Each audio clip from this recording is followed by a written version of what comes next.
there, everybody, and welcome to Magic by Design. If you're new to the show, allow me to illuminate you on the premise. We aim to watch and review every Disney animated feature film. Each week, we break down a movie from the Disney canon in an attempt to discover the secrets behind the magic. This week, we watched Disney's 12th animated feature, the beloved classic Cinderella. But before we dive into the world of this well-loved Disney fairy tale, allow me to introduce myself. I'm Ken, and I am joined, as always, by my brother / co-host Garrett. Gar, how are you? Hey, how you doing? Pretty good. I'm super tired. Gar was up late working last night. Yes, working, watching wrestling, which is my job, but still. Gar, you're a digital producer? Yes, digital producer. What a job title. Very professional. Also very tired. Yeah, Gar got to bed around 7 a.m, so we'll take it easy on him this week. I'm just going to be like, Cinderella, what's this film? Is this a princess? It should have been called Cinderella. It should have been called Cinderella. Cinderella is very funny. I like the rats. So, Gar, what are your initial thoughts on Cinderella? This is like the template, isn't it? Yeah, more so than Snow White. You really see the beats that they would carry forward even to this day. Cute animal sidekicks, princesses longing for a better life, bullying stepmoms, all the things that Disney absolutely adores. This is the template. And also because, as I'm sure you'll talk about, they were building Disneyland during the production of this stuff, or at least shortly after the production of this stuff. The planning stages of Disneyland were there. So yeah. This film not only became the template for Disney's films, it became the template for Disneyland. Disneyland opened in around 1955, so it would have been in development at this stage. Like, I was like, where did I hear a dream is a wish your heart makes? And I'm like, I could have sworn I heard it somewhere else, but of course it's just pervasive at Disneyland until it buries its way into your brain. Yeah, it's part of the DNA. As with the other features, Gar, I know the beats and the more famous moments. We're back to features, by the way. Yeah, Gar, we'll get there. It's a real exciting. film. It's an exciting time. It's a real film. It has one subject. Yeah, it's been so long. I was like, come on. We can celebrate the fact that we're watching feature films again. Yeah, we're about to enter a very fertile period for Disney. The Renaissance. Yeah, they've had a few Renaissance periods. Like, as we said, they've had 3 major periods, as we've identified in recent podcasts.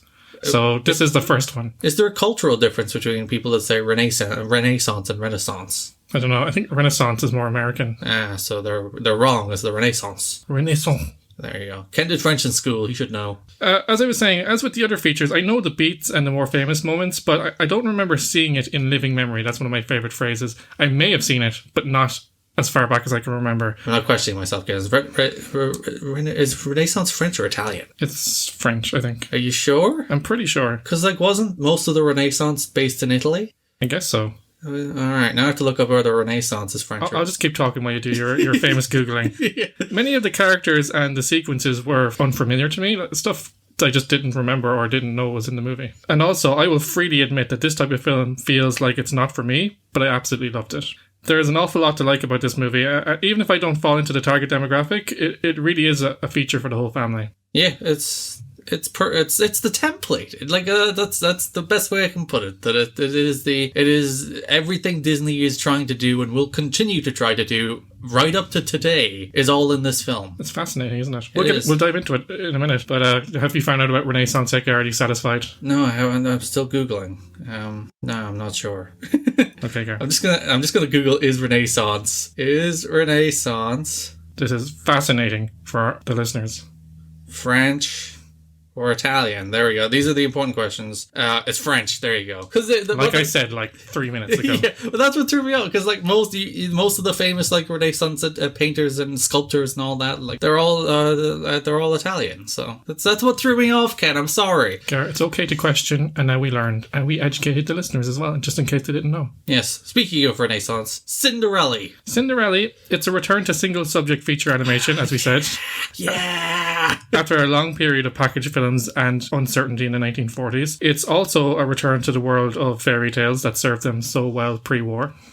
So, during the 1940s, as we talked about, the studio endured box office bomb after box office bomb with the likes of Pinocchio, Fantasia, and Bambi, which is almost bonkers to say out loud, because in the years that followed, they became classics with re-releases. Yes, and all of these are not only classic, but like culturally important and culturally relevant in a way that so many films aren't. And it's interesting to see. Like, we know why it happened. There was the war. It's not like the quality of the films were bad. It was the war. Due to this, the studio was over $4 million in debt and on the verge of bankruptcy. And you said this in previous podcasts, Gar. It's not something they talk about in their history. They don't like talking about that. Or the potential failure. If Cinderella flopped, the entire studio would have died. Think about that. Like, the legacy of this film has many legacies, but if Cinderella flopped, like, Disney's gone. Yeah. It's like, or they dramatically downscale and just make their little short toonies. That's it. Or like they become like kind of a small player in the industry rather than probably the biggest at this point. Not just the industry, the goddamn world. Like, literally, they own everything you love. That's not even like a joke anymore. That's their catchphrase. Yeah, it's like the Infinity Gauntlet is just everything Disney owns. That meme has been going around for a very long time. It's absolutely... you couldn't even name it if we had a whole hour. Following the theatrical release of Fun and Fancy Free, they did manage to reduce their debts to around $3 million. And around this time, Disney acknowledged the need for sound economic policies, because... we've talked about this in other podcasts as well. They really threw caution to the wind in terms of the production, in terms of the money they put in, the time, and it all cost a lot of money. And we saw that the budgets for these films often spiraled to 2 or 3 times their original budget. So they really had to buckle down and find a way to produce these films, cheaper and more cost effectively. Get your shit together, Walt. Stop spending 4 years on a film. But he emphasized to his loaners that slashing production would be suicidal. In order to restore the studio to full financial health, they had to get back to making full feature animation. So in 1948, the idea of adapting Charles Perrault's Again, you French, you should know these things. Cendrillon. By then, there was 3 animated projects on the go. So there was Cinderella, Alice in Wonderland, and Peter Pan. They were all in development. Disney felt like the characters in Alice in Wonderland and Peter Pan were too cold, while Cinderella contained the elements similar to Snow White, which led them to success in the past, so he greenlit the project. It's interesting, that gives you a gateway into the mind of Walt Disney and what he likes. It's like, give me the princess films, never mind this weird film where Alice goes to the underworld and is kidnapped by queens and whatnot, or this weird kid who's always a kid. Who doesn't want to grow up. And has this rivalry with this ancient pirate who doesn't die. Shmee. It's interesting here, though, that production on Alice in Wonderland resumed around the time Cinderella was in full swing, so that both animation crews would effectively compete against each other to see which film could be finished first. So he pitted them against each other to produce the best stuff. But that's happened a lot at Disney. There's like the split between the Pocahontas people and the Lion King people. A very similar idea. Yeah, and in fairness, it does work. Yeah, so it's like, hey, you make the better film. A bit of internal competition doesn't hurt. Yeah, so long as it's healthy. So, well, there's no such thing as healthy competition in Hollywood. By early 1948, Cinderella had progressed further than Alice in Wonderland and was fast-tracked to become the first full-length animated feature since Bambi. Again. Thank God. But it's been 10 whole years since a real film. 9? When was Bambi? 41? 40. I feel like it was 40. I should know this because we just did it recently. 42 to 44, maybe? Something like that. No, it wasn't that late. Was it? Well, because when was Snow White? 38. Then you had Pinocchio, which I think was 40. Maybe it's 42, 43. Either way, it's been so long. Around this time as well, as you said, Disney was very fascinated with trains because he was starting to build Disneyland. He was also trying to branch into feature animation with the production of Treasure Island. I'm sorry, trains? Yeah. Why was he fascinated? What?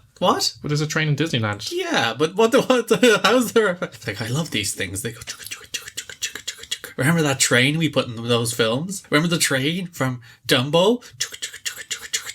Is that what Walt Disney was like for the entire decade of the 1950s? Apparently, because it's well documented that he has a lifelong fascination with trains. Oh, well done. Trains are cool. I think trains are objectively the coolest form of transport. I think so. I always enjoy a trip on the train. I just wish it wasn't so expensive. Yeah. And also, like, we're a tiny country where you could walk from the top to the bottom of the country in a day. We're not that small, but you know what I mean. As opposed to, like, Europe, where you can have these cross-country train journeys, or America, where you can have these big cross-country train journeys and see all the scenery, whereas we just can get a train from Cork to Dublin and see, look, some farms. Oh, cows. We have a lot less train routes than we used to. If you look at an old map of the train routes in the country, it used to be full of trains. trains, and then they just scaled it all back. Well, the entire city of Cork used to be served by trams, and then we tore them all up.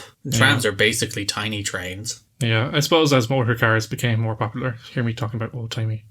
Back in the days of the 1940s, when the motor car became popular in the country of Ireland, and we tore up all of our trams. No, I don't think it was the 1940s. I think like maybe the 50s, 60s, people got cars. And it's interesting that there's been a pivot back, because there's always talk about, like, there's the Lewis in Dublin, and then there was always talk of like bringing back some kind of tram service in Cork. So yeah, it's interesting to see how we whiplash back. It's like, we all have cars, we don't need trams. It's like, maybe we need trams. But if you look at the likes of Austria and Germany, they have really good tram systems, but it connects to an overall network of trains, buses, everything that works together. We don't have that. No, we don't. You can barely get a bus to the airport in this country. Never mind, like, trains and trams and all that fun stuff. So Disney was becoming less interested in animation, or at least more busy, and he'd have them send him all the stuff, and, he'd review it, but they might not... That looks pretty good, I guess. Keep going. At one stage, during the summer of 1949, he was in England for 2.5 months, so he didn't really have time to look at stuff, or if he did, it would take days to come back, so they would just kind of resume production, and then Disney would send back his notes and they'd have to undo everything they did. That seems very frustrating.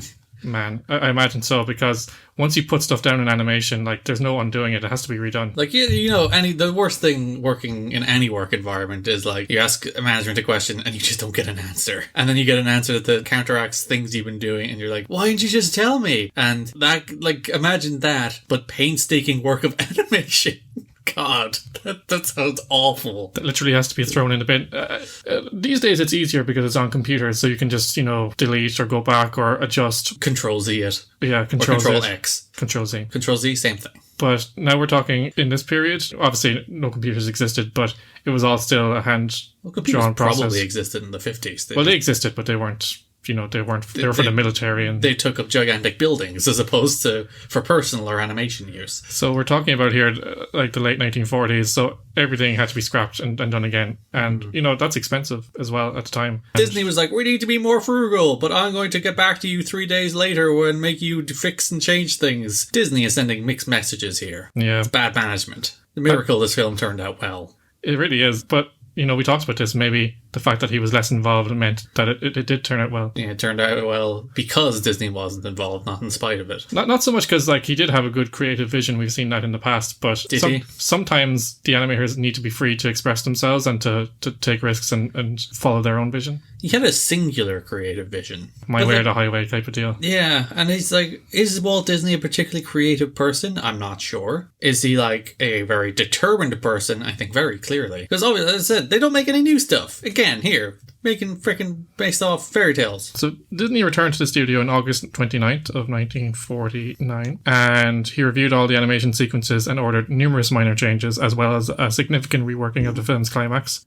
It didn't really lead to a major delay in the release. It was finished in October 1949 after 2 years in production and was released in February 1950. It became one of the greatest critical and commercial hits for the studio since Snow White and the Seven Dwarfs, and the first real critical success since Dumbo in 1941. Wait, critical success since Dumbo?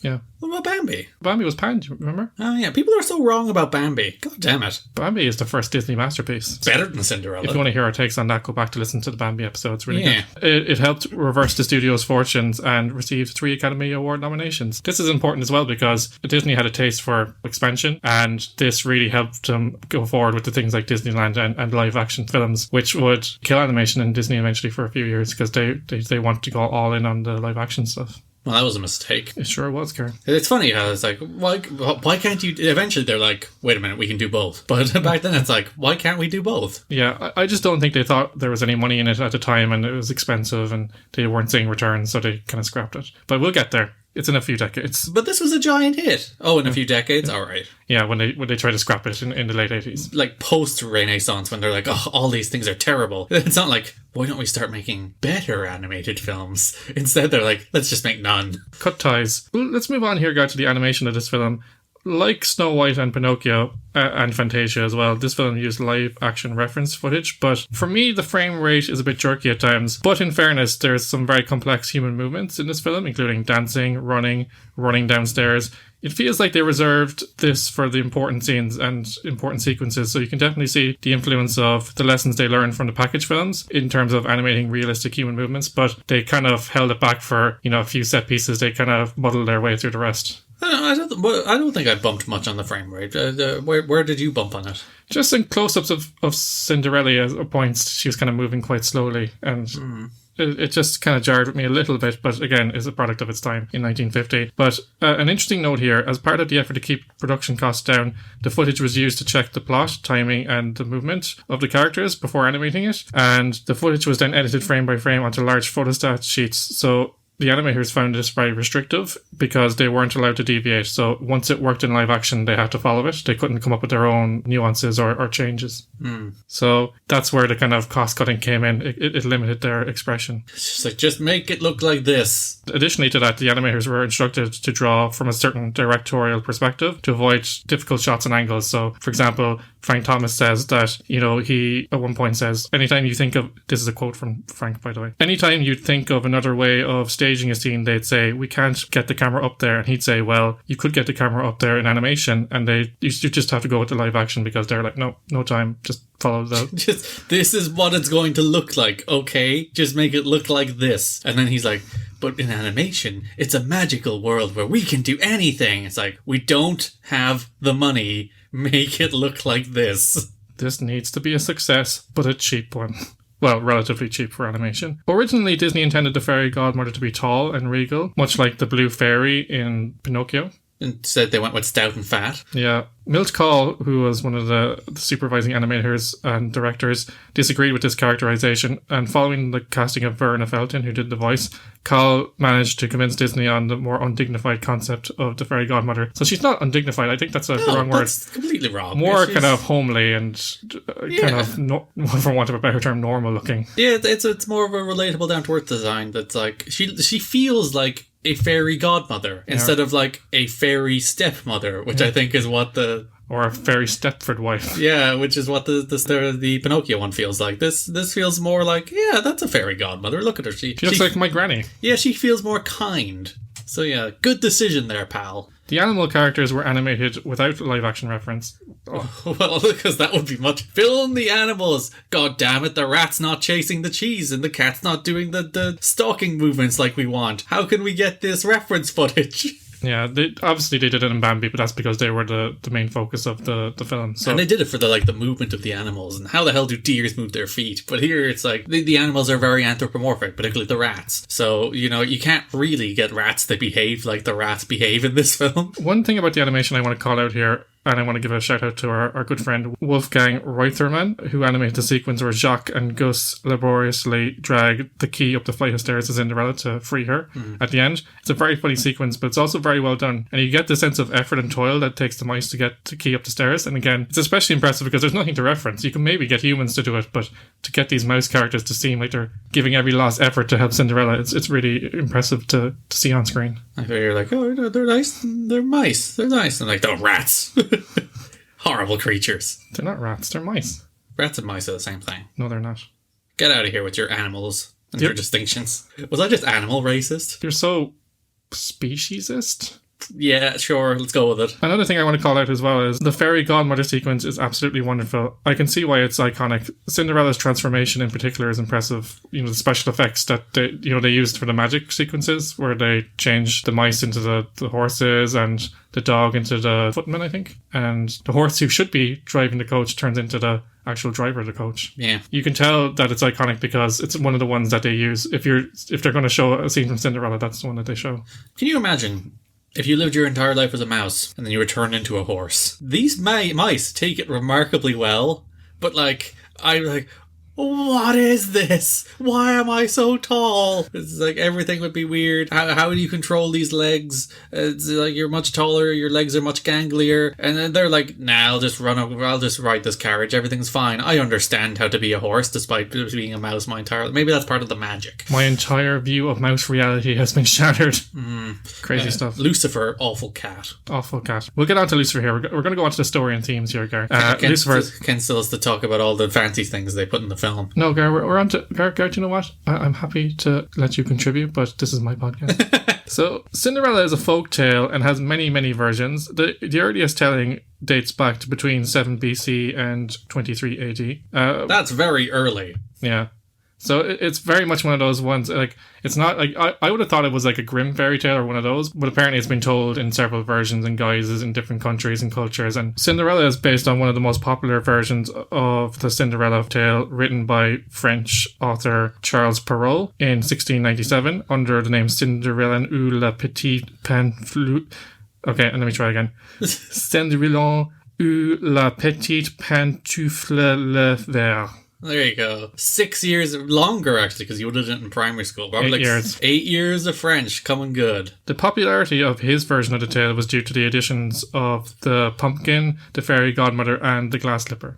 So he really nailed down the format that we see most often today. It's interesting how you see those stories like evolve and adapt and change over time, because like obviously the Cinderella we know today is not the Cinderella that was the original fairy tale. Who knows what that even was? Back in, as you said, around the time of our Lord and Savior Jesus Christ. Apparently, yeah. Which is, Jesus is like, and I will tell you the story of Cinderella, which would have been a decent parable. But yeah, it's interesting how that story evolves and adapts and changes, and like in another 1,000 years, we'll all be dead probably, but if we're not, there'll probably be some other weird, different version of Cinderella that they love. The glass slipper will be like a digital glass slipper or something. It'll be a metaphor for the heat death of the earth when the sun encroaches on us and destroys us all. Yeah, and then we'll be telling it on Mars, where we all live now. Yes. Gar, you called this out here. The mice. I really love the mice. I think they're the highlight of the film. And it's really weird because they have this kind of double speak. The closest reference I have today is Minions.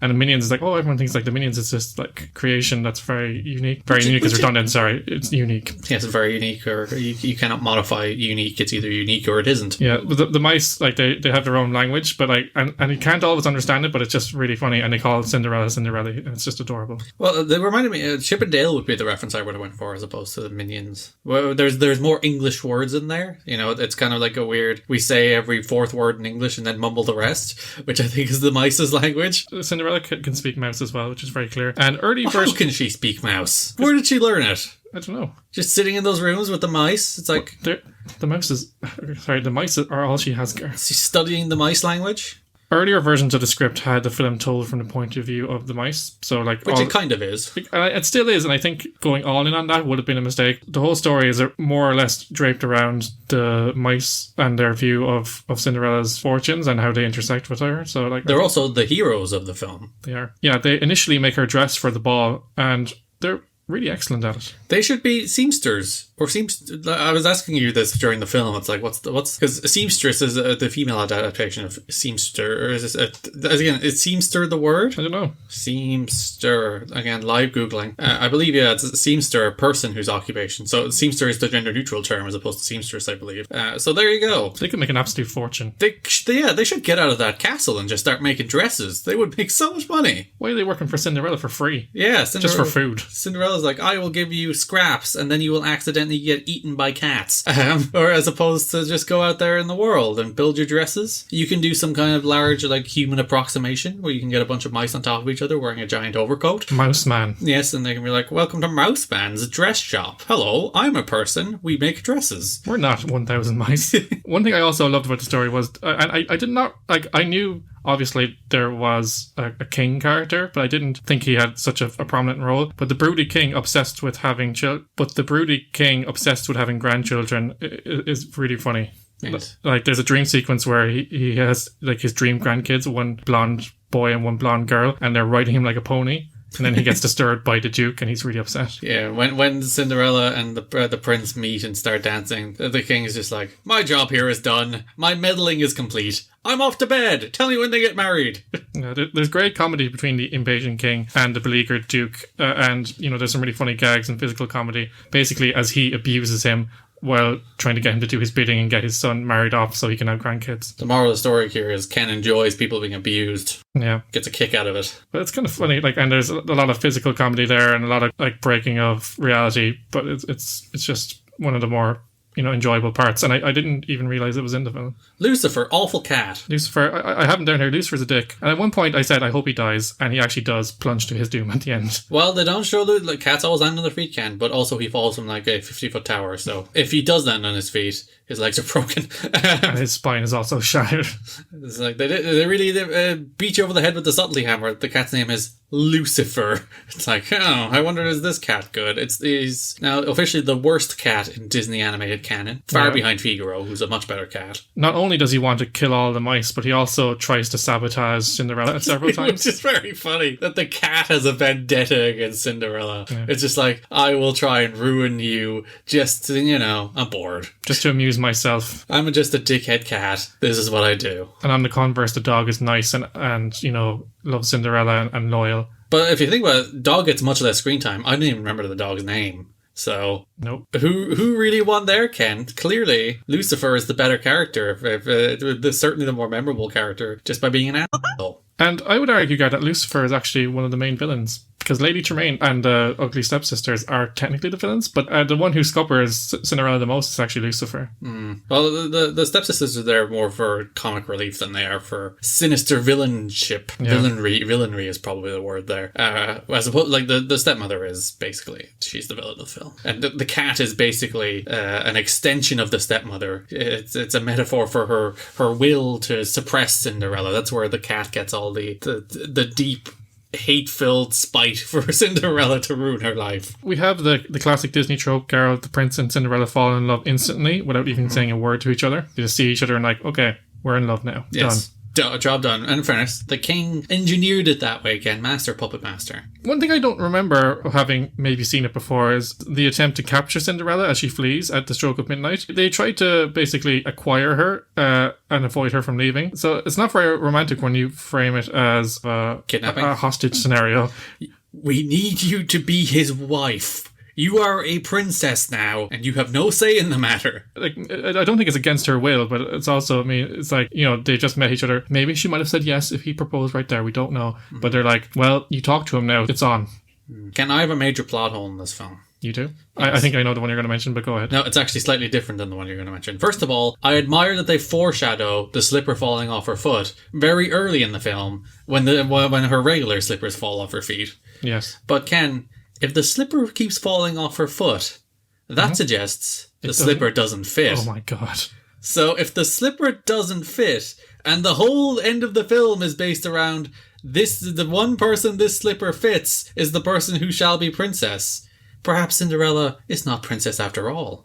You just blew my mind. Just tore the film open. I was thinking about that. It's like, well, if it keeps falling off her foot, it doesn't fit. So, everything about this film is wrong. I think your one is why doesn't the slippers disappear, which is also fair. Because all of the other magic disappears except the glass slippers. So, convenient for the plot. I was going to mention that I think the fairy godmother is more of a kind of a supportive character than I'm going to do magic and give you everything you ever wanted. She gives Cinderella the tools and she says that everything disappears at midnight, but she lets her keep the slippers and it almost looks like this is all plotted out. She's playing 3D chess. Yeah, it's like a grand design where she's meant to lose the slipper and the fairy godmother sees all this playing out. Maybe she's is she God?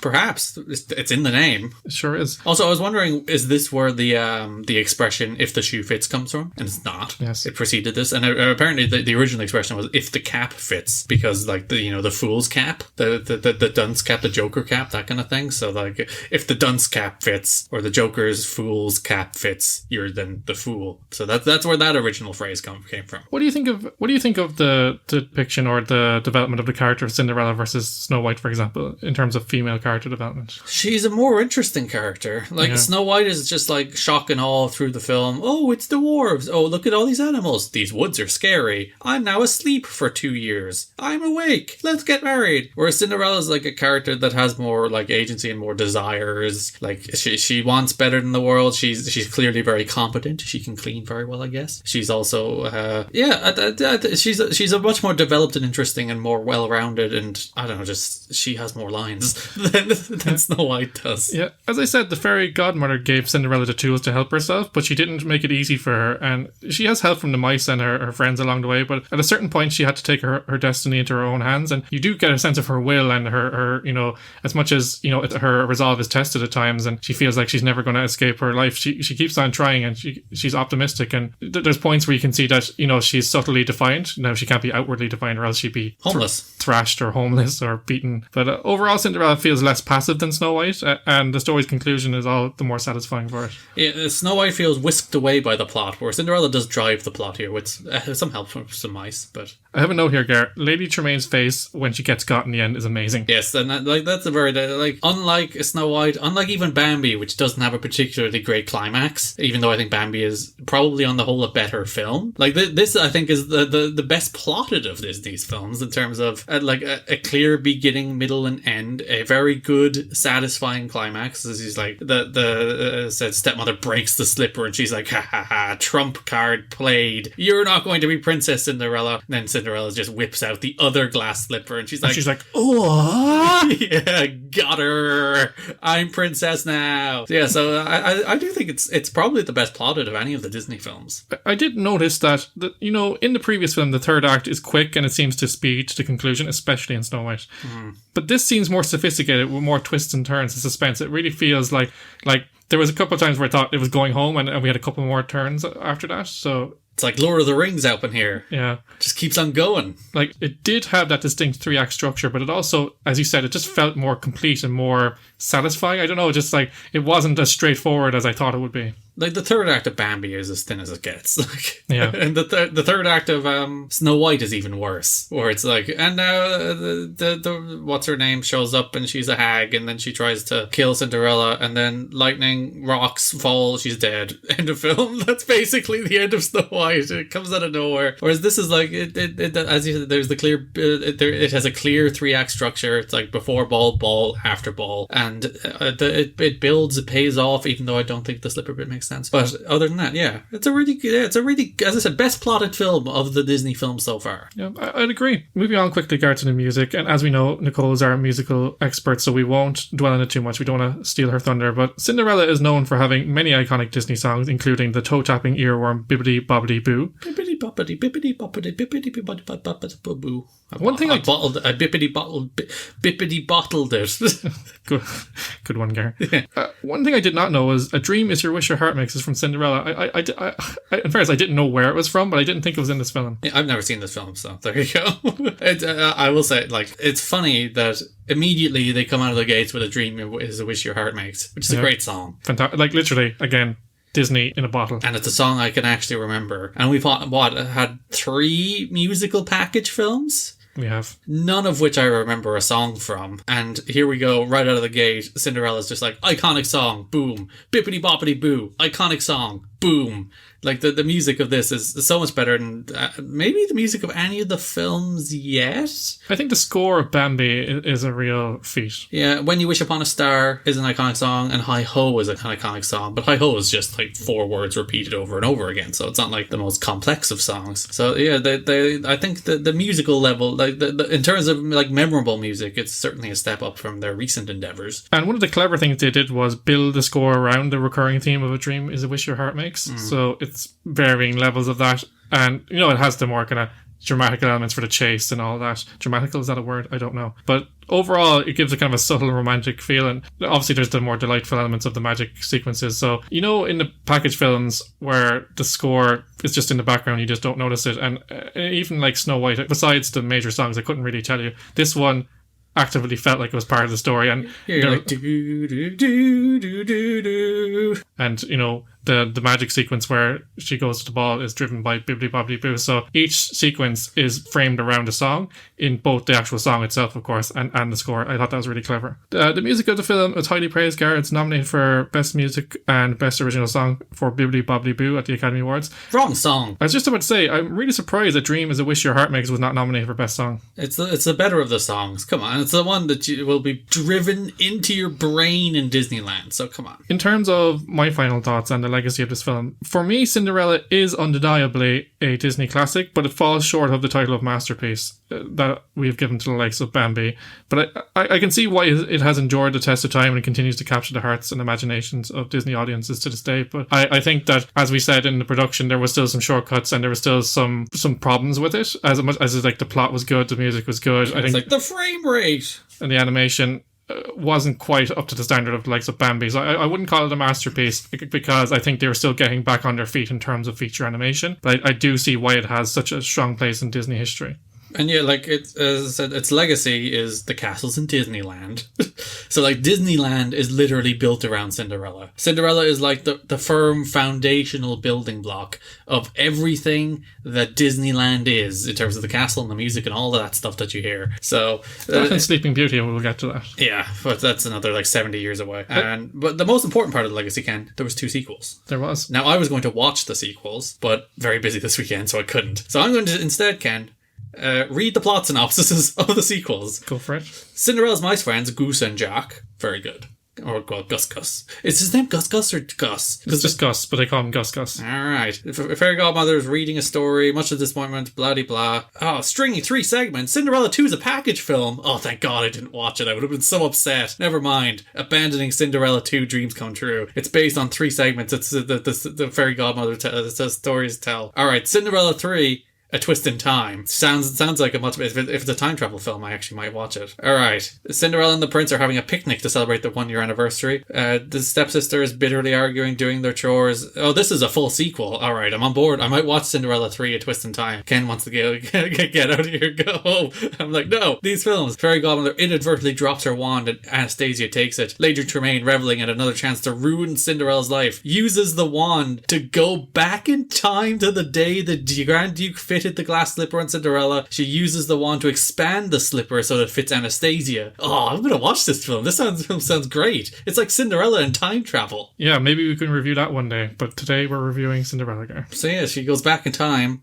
with a magic wand and changes history so that Cinderella didn't happen. Also, of course, there was the 2015 live-action remake, which it was the first live-action remake. Maleficent did come before, but that was inspired by Sleeping Beauty. It's not a direct adaptation. Yeah, it's also the first of the Disney films that we're talking about that's been remade. I watched it. I remember thinking, this is pleasant, and then forgetting about it, because I clearly remember nothing about it. It's interesting. I've seen the 2015 live action, similar to Dumbo. I've seen the live action remake, but I hadn't seen the original. Yeah, good place to start. I would agree with you, Gar. Much like Snow White and Pinocchio, the aesthetic... Ken's just getting things back on track after I derail it with a twist in time. Thanks, Gar. I'll twist you if you don't shut up. The aesthetic themes and music of this film are a cornerstone of the Disney DNA, even to this day. It forms a large part of the Disney identity, especially evident in the theme parks. As you said, you know that song because it's there in the background in Disneyland at all times. And I could have sworn it was in one of the other films. I was like, that's not been Pinocchio, is it? But no, it's just Disneyland has just battered it into my brain. I think that's what I said. I don't think I've actually seen this film before this podcast, but I felt like I've seen it because it's become so sublimated into our culture. Yeah, and as I said, on a template level, it's what all of the Disney films, especially the princess films, tried to be. And like from everything, cute animal sidekick, evil mother, her parents are dead, all the fun stuff that Disney loves, it's all in here. Yeah, you can say Snow White is the original, but this is the playbook for the princess format to this day, as you said up top. And it's been, 70 years now? Yes. And it's still one of the most important films Disney ever made. Yeah. And I said, it saved Disney. If this flops, Disney, it's probably, like, they probably have at least another feature to bail them out, but it certainly becomes much more likely that Disney doesn't exist anymore if Cinderella isn't a giant hit. And the idea of expansion is as much part of the Disney DNA as the films. Like, Disney has always wanted to take over the world. Ownership is just as important as creative endeavour. Yeah, and I think that's a good place to leave it, Kerr. Woo! Okay, loyal Disney subjects, that's nearly it for the show this week. Our resident Cinderella Nicole is coming up in just a few moments with a song from the movie. It's always a delight, so be sure to stick around for that after the outro.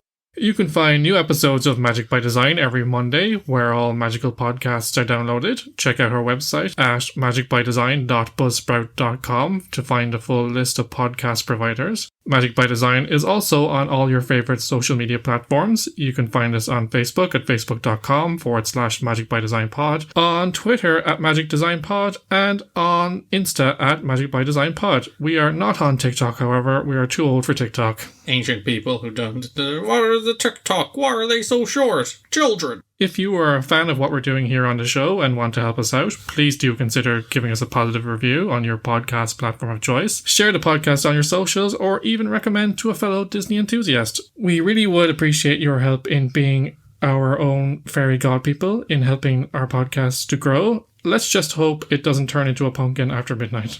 Bippity boppity, download the podcast and send it to your friends. That's what the song should be. It's very catchy. Oh my god, I'm tapping my toe as we speak. We will be back next week at the same time, same place, with Disney's 13th animated feature, Alice in Wonderland. But until then, stay safe, and remember, even miracles take a little time. Now, I promised a treat, and here it is, because Nicole is here to sing us out with A Dream is a Wish Your Heart Makes from Cinderella. And as an added bonus, she'll be serving up some fun facts about the movie on the side. Over to you, Nicole. Hello there, Disney fans. It's me again, your musical correspondent Nicole, coming to you live from my bedroom. Can we all celebrate the fact that we have left the realm of package movies for now? This week, we're taking a look at Cinderella. With the music, initially Larry Morey and Charles Walcott, familiar names at this point, composed a number of songs for the movie, including Sing a Little, Dream a Little, and I Lost My Heart at the Ball, along with 4 others. None of these were used for the final film. Disney turned to Tin Pan Alley composers Mac David, Al Hoffman, and Jerry Livingston to compose the songs, the very first professional composers to be hired outside of the production company. Oliver Wallace composed the score, but didn't start until the animation was ready for inking, another change from the norm. Usually the music and action were synchronized in a process called Mickey Mousing. This new way of composing was more in line with how live action films were scored. Cinderella also marked the launch of the Walt Disney Music Company. The soundtrack was a trailblazer with its use of multiple vocal tracks. Walt had Eileen Woods, who voiced Cinderella, record 3 tracks for Sing Sweet Nightingale to create a harmonised piece. In an unused sequence, Cinderella fantasizes about a group of women who look exactly like her taking over her chores so that she can attend the ball. She was singing a tune entitled Cinderella Work Song. This song was scrapped, but the tune was saved and used for the Mouse's song, the Work Song. This week, I'm taking a look at A Dream is a Wish Your Heart Makes, one of my favourites. Cinderella is encouraging her animal friends to follow their dreams, a theme we see throughout the film. This is just so pretty and simple, almost like a lullaby. I hope you enjoy my version.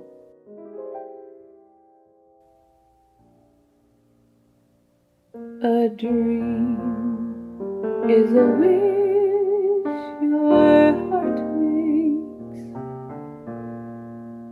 when you're fast asleep.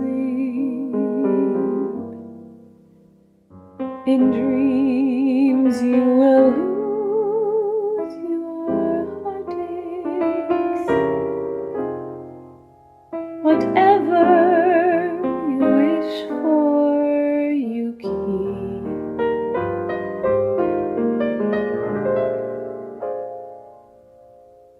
Have faith in your dreams, and someday your rainbow will come smiling through. No matter how your heart is grieving, if you keep on believing, the dream that you wish